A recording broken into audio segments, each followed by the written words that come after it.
So, ito ako ngayon, impromptu video, night view dito sa Casa Aya. Medyo maingay lang dahil sa falls. Fountain na yan. Ito ibang color. Pero bali, yung fountain natatamaan na siya sa taas. Ay, hindi naman nasisira. Akala ko nasisira na siya. So, ayan. Tapos, ganito pa rin yung, maganda pa rin dito tumambay. Tapos, ito yung videoke, may speaker, may dalawang electric fan, long table, and tables and chairs. Tapos, dala.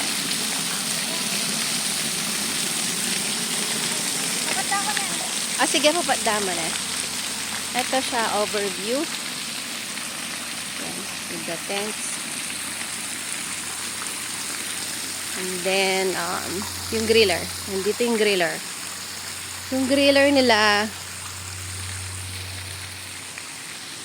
yan. Tapos may umbrella dati dito kaso, nasira na siya.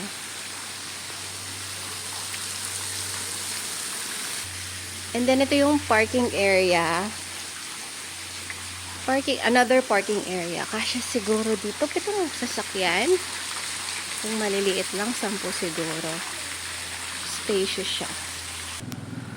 Ito ulit yung night view ng labas ng bahay. Ayan. Okay naman. Well lit naman siya.